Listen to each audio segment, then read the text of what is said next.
CSKO-ს რიგით მესამე შეხვედრა გაიმართა პოლიტიკური პარტიების წარმომადგენლებთან. შეხვედრის მონაწილეებმა მიმდინარე აქტუალურ საარჩევნო საკითხებზე იმსჯელეს.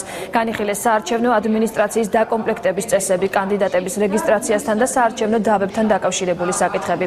დღესვე საარჩევნო სისტემების რეფორმების და სწავლების ცენტრმა კენჭისყრის დღის პროცედურების შესახებ სასწავლო და ტესტირების ონლაინ პროგრამა წარმოადგინა, რომელიც არჩევნები დაინტერესებული ნებისმიერი პირისთვის არის განკუთვნილი.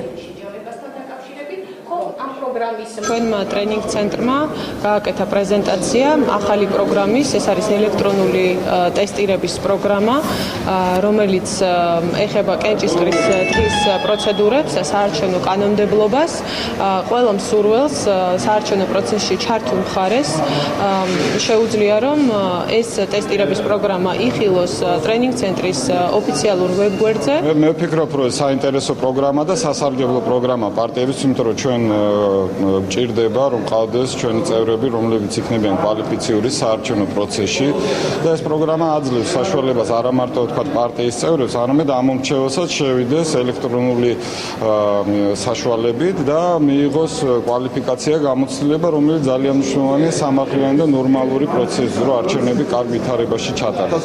მე ვფიქრობ, რომ ეს ყველაფერი ხაზს შეუწყობს არჩევნების გამჭირვალედ და მაღალ დონეზე ჩატარებას, თუმცა დღეს მე მოვუწოდე ცენტრალურ საარჩევნო კომისიას, რომ თვითონ საკითხის სენსიტიურობიდან გამომდინარე თავი შეიკავოს იმ წინსრები და ცოტა ფრთხილად მოეკიდოს კანდიდატებთან დაკავშირებულ პროცესებზე წინსრები განცხადებების გაკეთებას.